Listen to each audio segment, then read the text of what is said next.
Hello, and welcome again to the 14th session dealing with the possibility of our reality being a computer simulation.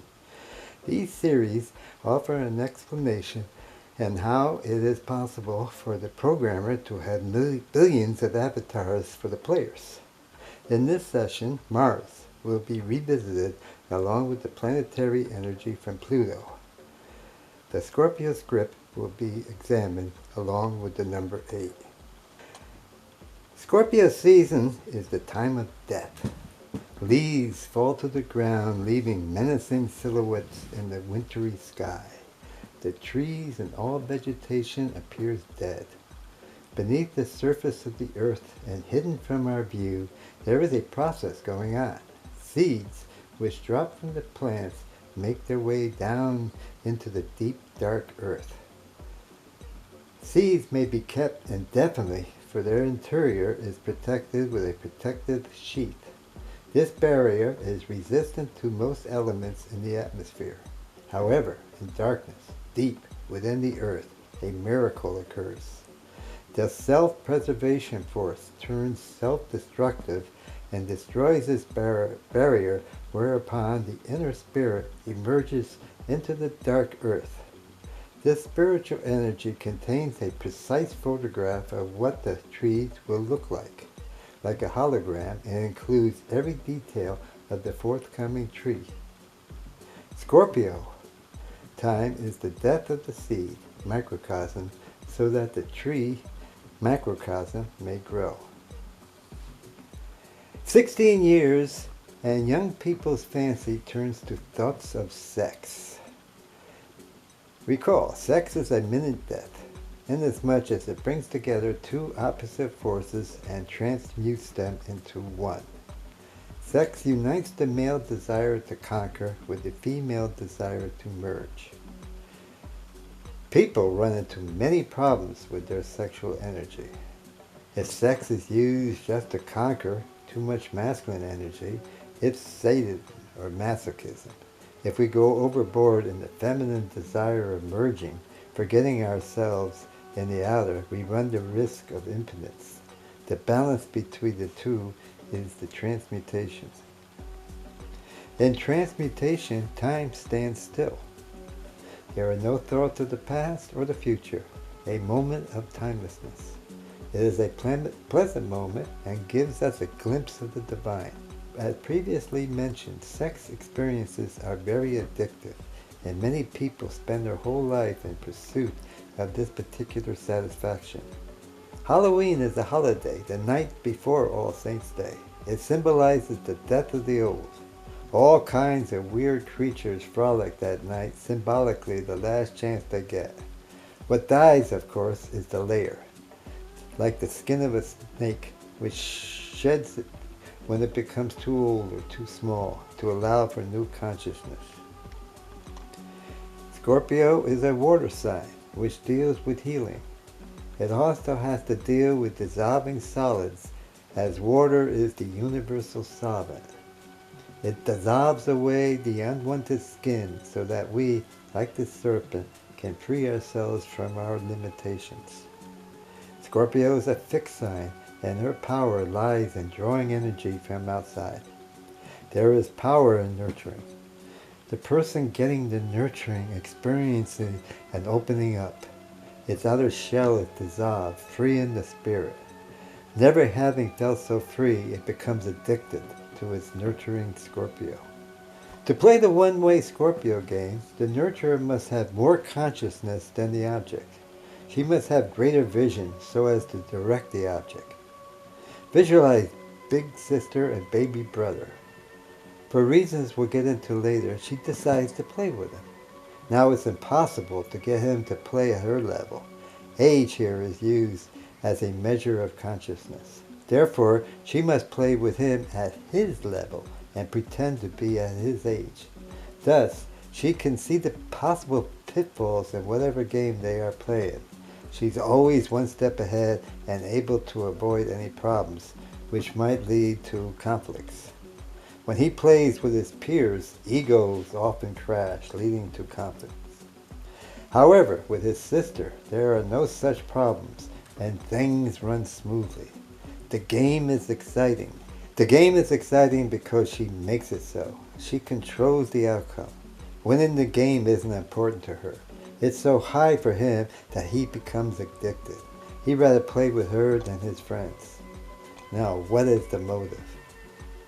Once she has him addicted to her, she has power over him. I want you to steal cigarettes from Mom's purse, she demands. I can't. I'll be punished, she cried.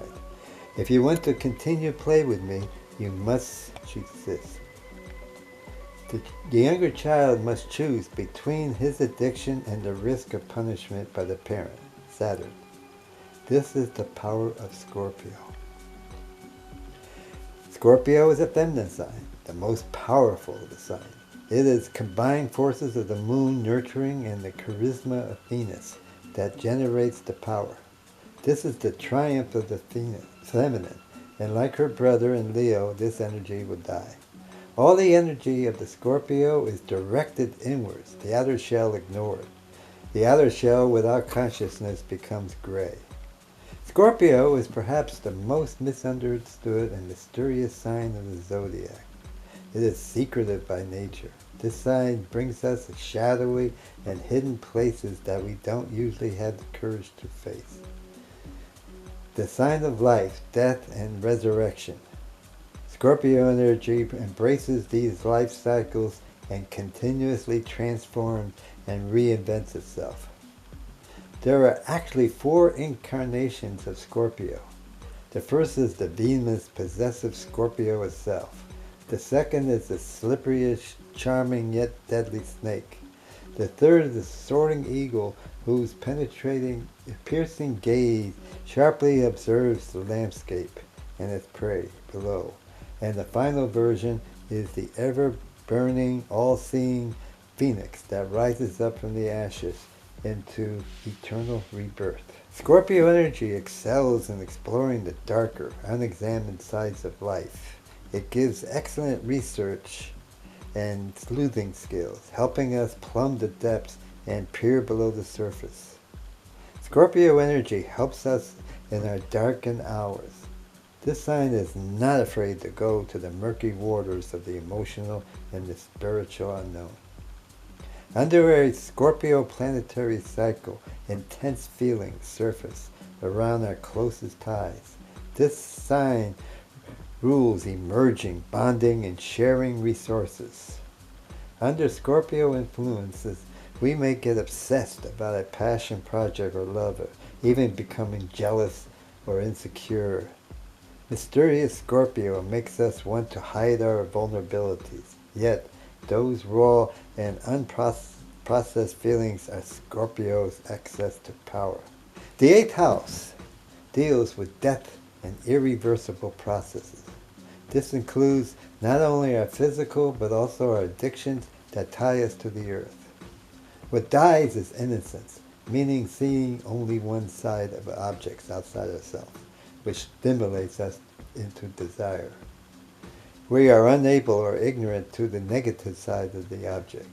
In such a state, we are innocent.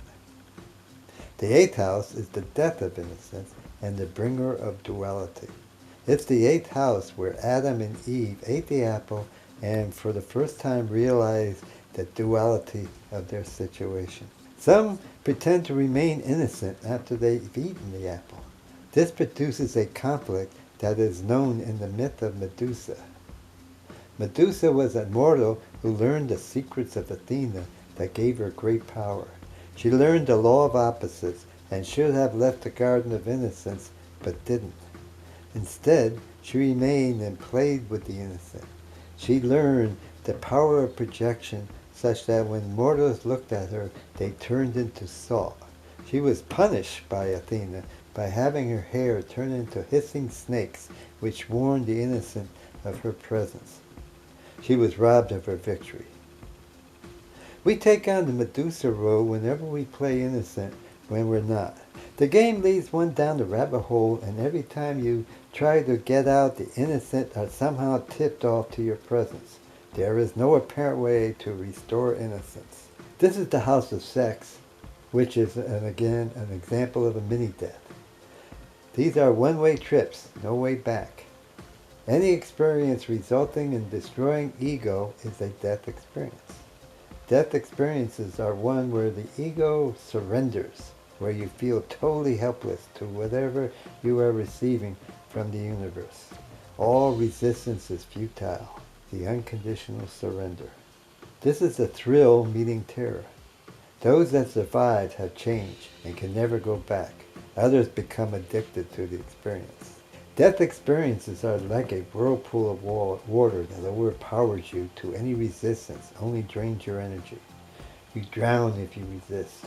As you get closer to the source, the intensity of the thrill meeting terror increases and maximizes at the center of the vortex.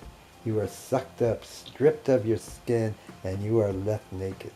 The 8th house is the house of death to addictions. We join AA, and after graduation, you enter a campaign to end all addictions. You become addicted to killing addictions. The connection between the 2nd and the 8th house is what is innocent and what isn't. The 2nd house is the prize. The 8th house is the killer of the prize. When we are obsessed with being innocent, then the 8th house is projected out into the universe. The game begins. The one in the 2nd house is projected as virgin, innocent, while the 8th house would be the seducer of innocence. Adam would be innocent and Eve would be the killer of innocence.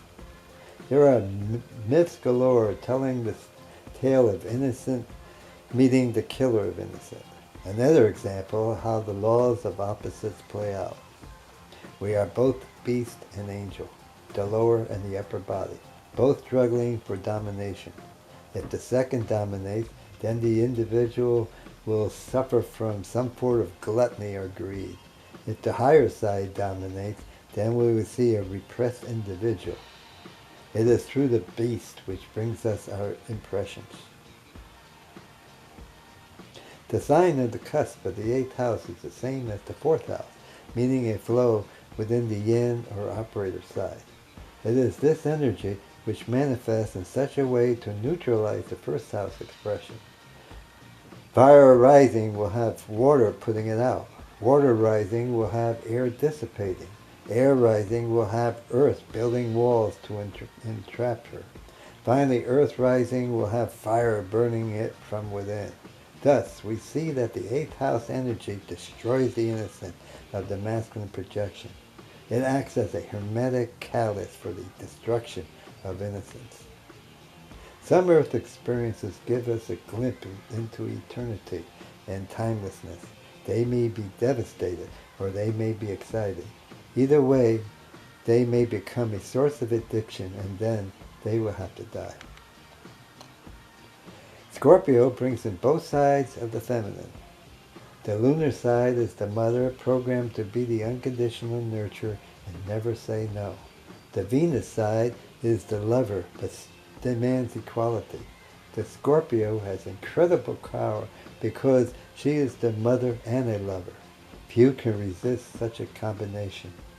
Like every drug, it can lead to serious addiction for both parties. Society is driven by this drug, masquerading as love. This drug is unique because it takes two to tango. The Scorpio is the macrocosm, as every mother should be. She must have greater consciousness, can see the bigger picture, so as to be a guide. The world would see the Scorpio given and the object taken, but on the invisible inside, the Scorpio is gaining power over the object through the addiction, creating a dependency. Usually the Scorpio game has the woman playing that part. However, older men and younger women also get a big play. Since the beginning of time, women have been scripted to be the mother, to be forced into the shadows. Her observation power easily becomes a superior, leading to street smartness. As such, she is better able to play the Scorpio. Older men that gain wisdom are prime candidates also. The key to the Scorpio game is the reason or motive for being the over-nurturer and gaining that dependence. For many women, it is an insecurity of feeling inadequate and not deserving to be an equal. There are Scorpios that have motives that are not very pure. These are the Scorpios hidden beneath the rocks. There is, however, a positive motive for over-nurturing and creating a dependency. A disciple needs to become addicted to his master. Without the addictive glue, the disciple will run away when self-observation becomes unpleasant. The sign of Scorpio to Pisces occupies the fifth house cusp. The gift is an illusion that is pleasant to observe. This illusion is dissolving a chunk of Saturn, exposing the God within. Recall, the Scorpio game is a one-way game. Macrocosm, Scorpio to microcosm. The positive illusion makes it possible for her to communicate to the object by disguising the differences in consciousness. Again, this is the marriage of Venus and the Moon. An illusion must be created to cover any ego. The object would feel patronized if it didn't feel like an equal, even though he is not. Thus, Pisces, on the cusp of the fifth house of creativity, of a gift, of creating an illusion of equality when none exists. The synthesis of the yang portion of the Scorpio script is Capricorn on the cusp of the third house. What is learned from the Scorpio game is the ability to control the lower mind. Control of this mind is essential if the focus of energy is on the object. All too often our minds wander into idle mental trips when we get bored. To maintain the energy on this object, mental trips must be avoided. Intensity in this relation is a function of mind control. The more she plays the game, the more mind control is the reward. Sagittarius is on the cusp of the second house and is what she values the most, the ability to rise to the heights as a result of controlling the lower mind. Scorpio deals with manipulation. It is true over-nurturing that ultimately the Scorpio can command the object to do whatever she wants. The price tag for the Scorpio game is that she must become invisible. The more she plays the game, the less she will be thinking about her outer or material self. Extreme use of Scorpio leads to pure spirit with no body and the realm of Satan. There is tremendous power in over-nurturing others, and the Scorpio must go through purging to ensure her motives are pure. Scorpio projects out Taurus, which is on the cusp of the seventh house. Taurus represents an innocent earth containing a layer of charismatic paint, which is the source of attraction by the Scorpio.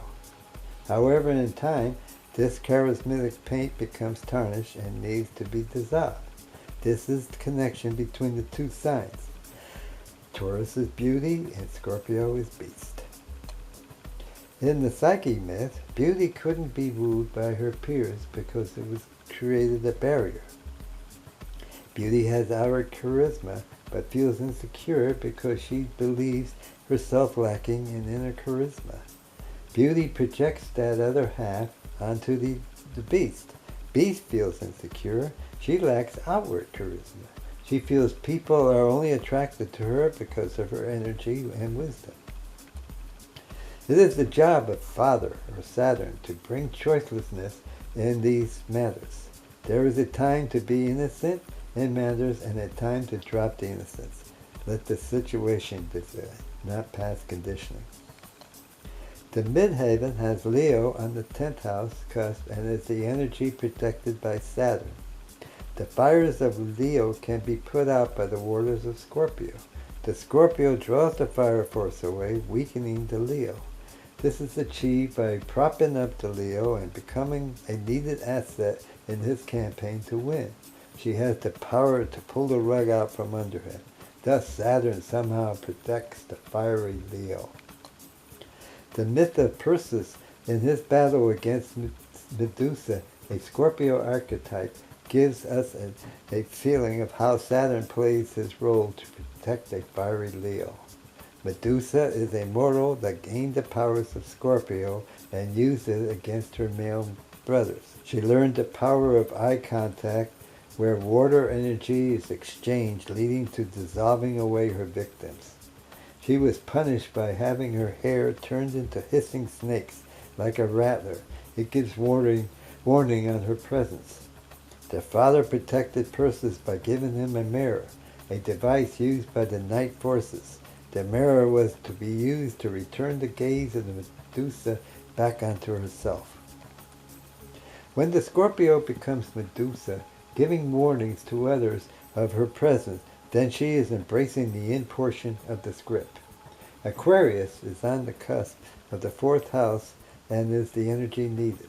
Aquarius deals with detachment, and when lost, yields an individual that is so fixed she can't let go. She is likened to heavy liquid that separates to the bottom, leaving the upper layer free from the poison. Aquarius deals with the removal of self from the plane of reality. Thus, the fate of a diabolical Scorpio is their hissing snakes that alert the victim to his presence, and they run away towards freedom. The end trine is to Gemini in the cusp of the 8th house, and is the energy which brings on the lower mind that deals with ego. This side is exposed with lower mind chatter, similar to hissing snakes giving warning to others of danger. The lower mind chatters breaks the intimacy, breaking any bonds. The lower mind chatters reveals the motive. Sagittarius on the cusp of the 2nd house is the barometer and the energy lost during the end portion of the script. The Sagittarius is the ability to take a vertical ascent to the higher mind and timelessness, creating wisdom and power. It leads to addiction, needing people to free her. When Scorpio is in the yin cycle, gives off lower mind chatter, she is driving off people and her source of power disappears. The synthesis is Aries on the cusp of the 6th house and the energy with the power to transmute Scorpio to Taurus. What Scorpio draws is the sword of Perseus in anger. Thus, what Scorpio draws as a result of over-nurturing is anger from her children. This is why over-nurtured children hate their parents. She has robbed them of their means to fulfill their desires. She has made things too easy for them, rendering them helpless. In time, this breeds anger. The child is addicted to her and resents her for his needs. Soon the anger will be expressed, bringing the opposite, the detachment and the sting. The sting constitutes the loss of nurturing when the polarity is reversed, attraction to repulsion. The Scorpio, unable to control her mind, finds herself in duality with uncontrollable emotions. She learns that the children are incapable of giving her what she needs, leading to complete repulsion. The Scorpio script illustrates the square aspects between Scorpio to Aquarius. This may be represented in breathing. We draw in air or stimulus to the saturation point where we pause and then release the waste by breathing out. Mystics watch their breath to seek that magic point when duality ends, the end of breathing in and the beginning of breathing out. At this point, we are at our center. When duality stops, it is possible to escape time and be in the eternal now. People hooked on this script find it difficult to attain that point. The Scorpio wants to keep drawing in air till it bursts. She refuses to eliminate or breathe out. They fight the repulsion of the waste. They need to be tricked by the sun god using a magic mirror to Aquarius to bring about the opposite, or breathing out. Often intense relationships offer an opportunity to bring us to that magic point. Unfortunately, we fall asleep in our attraction mode and wake up in the repulsion mode, only to miss that point. We have to go back to the steps over and over again until ultimately we see that point, and then we can escape duality. Planets in these signs will be playing this game as are the trines between Scorpio to Pisces and Aquarius to Gemini. Mars will be playing in the yin cycle and be the sword to cut away outer barriers of unconsciousness, exposing a new or outer. Pluto, co-ruler of Scorpio, will give clues where the native is obsessed with going to the max, needing the sword of solar energy to end the obsession. Aspects of these planets give clues to areas that need sunlight. To summarize, the Scorpio has the charisma to draw in the other by being there for them. She has control of her mind so that all her attention is on the other. There is a flow of energy to the other, resulting in the feeling of freedom from any barriers of Saturn. He becomes hopelessly addicted to this intensity of this relationship. She gets addicted to the power she receives from the relationship. When the Scorpio becomes addicted to power, her motives will become apparent when the lower mind betrays her, his helpless feelings of fear that leads to anger. He needs her, but he creates scenes where he can get angry with her. How far will this have to go with this anger? So once there was attraction, which led to repulsion. When the motive really gets rotten, the Scorpio will die of loneliness. The only motive for the Scorpio game is for teaching. Picture the healer as a barber. The person needing a shave comes to the barber. His outer projection is a mask created by past karma. It has to be shaved off. It may hurt. The healer needs to create a bond strong enough to withstand the unwillingness to resist the knife. After the shave, he must leave. Pluto, co-ruler of Scorpio, has an interesting connection with mythology. In the myth, he is the god of the underworld. He wears a space helmet, giving him power to appear and disappear at will. Whenever there is a mortal who becomes a god, Pluto appears and kidnaps him, taking him to the kingdom of Hades, the underground. Thus Pluto is a godnapper. Whenever anyone is put on a pedestal and made to be a god or goddess, they are kidnapped, as Persephone was. A whole country like Germany was kidnapped when it identified with godlike status. What happens during a Pluto kidnapping? The lower self is left unattended while the spirit or controlling part is removed. What is left is the beast. So Pluto has the power to bring up repressed energies. Referring once again at the ego states, the inferior side will look at the superior side as a god. When we identify only with the superior side, the inferior becomes a shadow and is repressed. When the differential between the superior side to the inferior side exceeds a karmic number, then Pluto kidnaps the superior side, releasing the inferior side or the beast. Whenever someone gets into a Pluto trip, they become obsessed with the object and see nothing but the object. When the beast is released, there is no duality. Time slows down, giving an addictive high. We only see attraction-repulsion to the object. The kidnapping puts us back into the innocent state of slower time and is exciting. Throughout life, we have had the opportunity to observe impressions with the consciousness of that time. At 14, we were given impressions through the eyes of that age. Looking at these impressions, say at 40, would not be the same. As an example, let's say that you were denied impressions of being a 14-year-old. There are many ways to skip a page in life. Suppose you were removed from school because your father died and mother needed your full-time help. So for 3 to 4 years, you were denied the impressions of being 14 to 18 years old.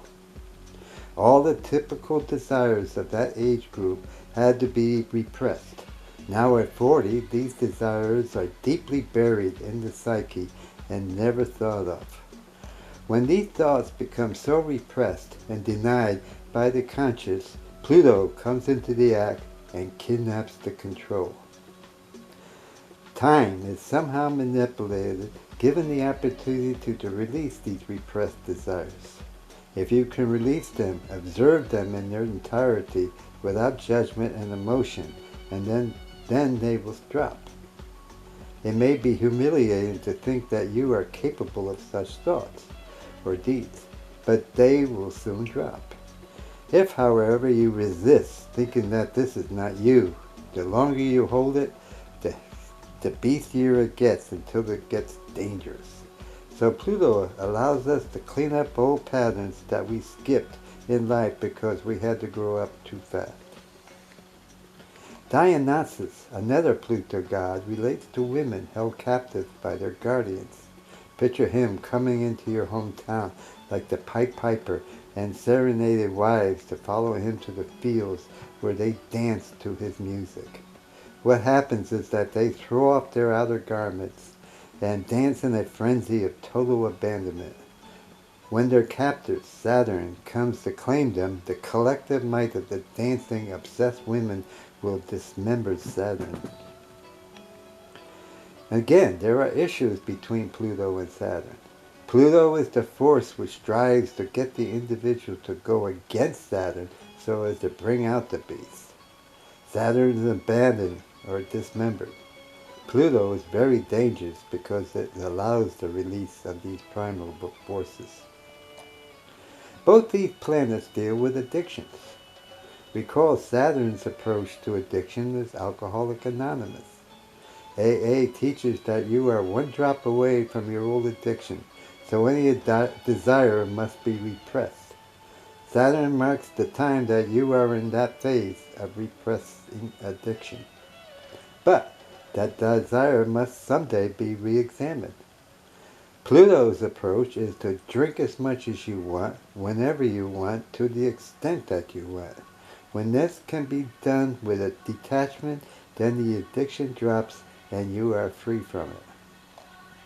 Going back to the alcoholic, giving a drunk on Skid Row, this option will literally kill him. He is too controlled by the addiction. He has to build up some resistance or consciousness so as to make a conscious choice. Therefore, there must be a drying out time, a time of Saturn and denial from the drug. Ultimately, though, we must face the addiction that brings in Pluto.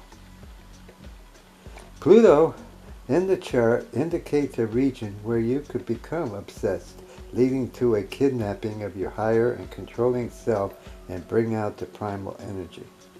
Aspects of Pluto suggest a connection with the beast.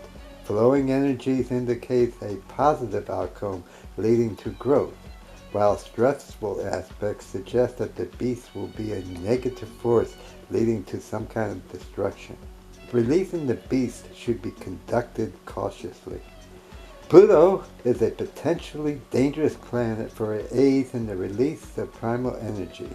However, it is the only way that time can be reversed, allowing the emergence of the beast and reviewing the contents or diffusing it. Pluto then allows us to clean the slate of our psyche and move on in harmony. Before Pluto, individuals could only rise in consciousness so high. This was because these repressed desires, e.g. being 14 and not seeing them, would create such a differential that the individual would not be able to rise any further in consciousness. When we can observe these repressed desires with detachment is when we can fly to the heights. The planetary energy from Mars, co-ruler of Scorpio, is the desire to cut away the dead skin so as to free the spirit. The amount he cuts is subject to karma. Does he cut too much and cause undue pain, or not enough, requiring a return to the death experience? Okay, now turning our attention to chemistry, the eighth element is oxygen and the incarnation of water. In Cancer 4, I describe the properties of H2O and show how this compound manifests the properties of water. I will continue with other compounds of oxygen. Molecular oxygen is a dimer in the gas phase. Besides the row 8 elements, All other molecular gases are dimers. Row 8 elements, the third sister, are inert because all their electrons are paired. In the gas phase, all the other elements must be paired because the lone electrons would be too reactive. Recall, nitrogen 7 had 3 bonds between them. Oxygen 8 has only 2 unpaired electrons, in mock violation of this law. Oxygen has only a single bond, meaning each atom has a single electron, a diradical, a shark with 2 teeth. Better to eat you with. She is the shark in the gas phase. She attacks anything that isn't nailed down. She is, however, essential for all organic life. She, like her counterpart, water, feeds life until it dies, then consumes it. Oxygen dimer, a diradical, sniffs out any suggestion of a polarity buildup. Depending on conditions, the polarity reaches a point where she emerges like a shark. She reacts with all the other family members, some vigorously, others needing heat. She reacts with metals after either eating them alive by reacting with the top layer, which provides a shield from further attacks. This is called pacification. Noble metals are given the honor in celebrating their resistance to her powers. She also reacts with nonmetals, producing oxides. Upon hydrolysis, they produce acids. Once an oxygen attaches onto most anything, it takes a lot of energy to be free of her. She has infinite relationships with carbon and hydrogen and is the foundation of life. This trio makes up the plant world. These series of compounds are called carbohydrates. They are food for the plant, but a deadly drug to the players. Sugar, the queen of addictions. Recall in 7, I introduced alkaloids, drugs based on all 4 of the elements. All 4 elements are drugs which gives a cycle of high and low. With no nitrogen, sugar is a drug with no way to stop the element of water in her quest to consume Earth. The result is a rotting away of structures. This compound causes big problems in the body when overused. Sugar in the eyes of the plant is its nurturer, essential for growth and flowering. It reflects the lunar processes in the plant. It is stored as necessary fuel throughout the plant. It is something else to players, a source of addiction. Who would have imagined the impact sugar had on Western civilization? For 1,000 years, Western civilization was cemented in an over-dominating patriarchal religion, enforcing the dogma of separated spirit with a good dose of guilt. One taste of sugar changed all that. Up to that point, sugar came from honey that was likened to something only the gods could imbibe.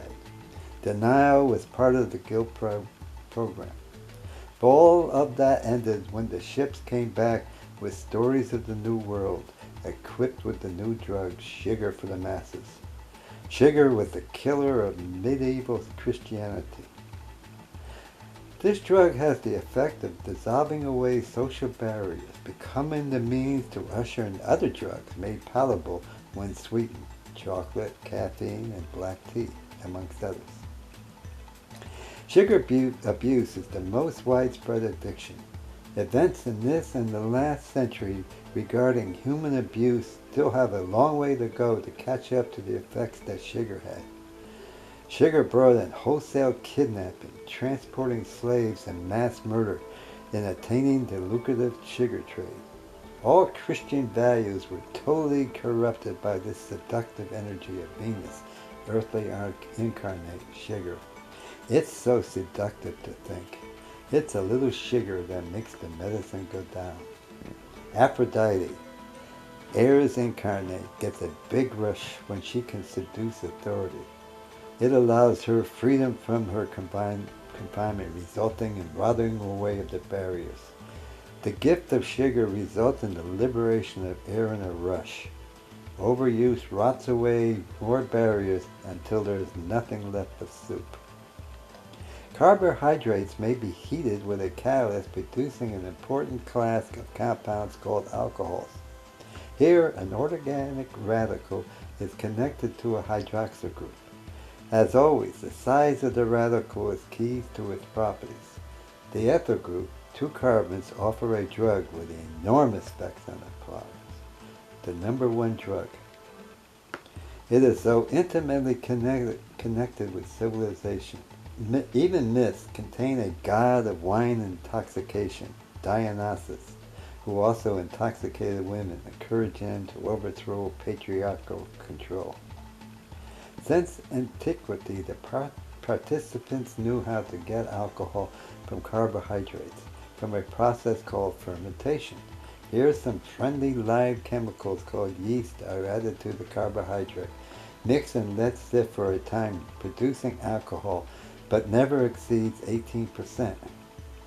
However, modern technology brought in distillation, which increases alcohol as high as the palate can stand. This created a drug which had no precedent in consciousness.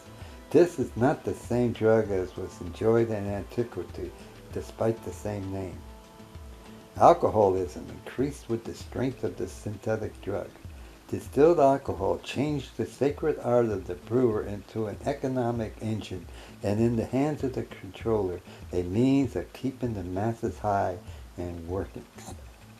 This is an example of how drugs are a major part in the relationship of the players. Cultures have grown around drugs since antiquity.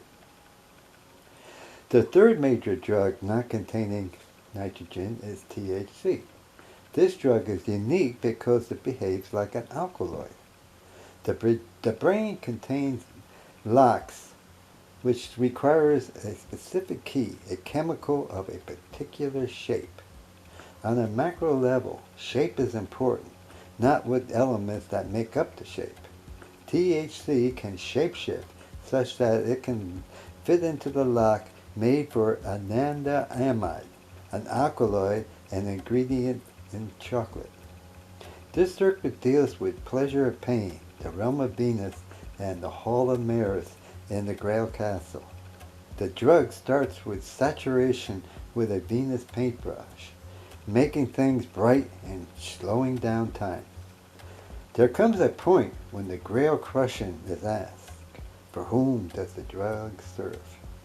It is for pleasure. Then the drug leads a path to destruction similar to sugar and alcohol. If consciousness is chosen, then the path leads towards making relationships win-win. 8 is the number of strength and power, a tribute to oxygen, the ultimate Scorpio.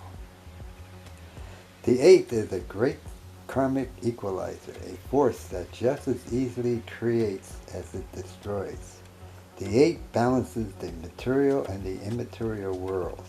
At its best, it is as spiritual as it is materialistic. The spiritual side of the 8 is practical, realistic, and intelligent. It knows the difference between make-believe and genuine spiritual realization. On the material plane, it is focused on results, often in the form of money. The shape of the 8 shows balances, as above, so below. The figure 8 describes the bloodstream. The upper half feeds the spiritual, feeds the body. The strength card in the tarot shows a woman gently painting a lion on its forehead and lower jaw. The woman appears to be successfully taming this wild beast. The fact that strength is represented by a woman indicates that this card is not focused on pure physical strength. The lion is a symbol of our animal passion and desires. This lion is happy to submit and surrender to the woman. The woman overcomes the lion with a giant strength that can only come from within. I hope you are enjoying this presentation of Scorpio, Pluto, and the number 8.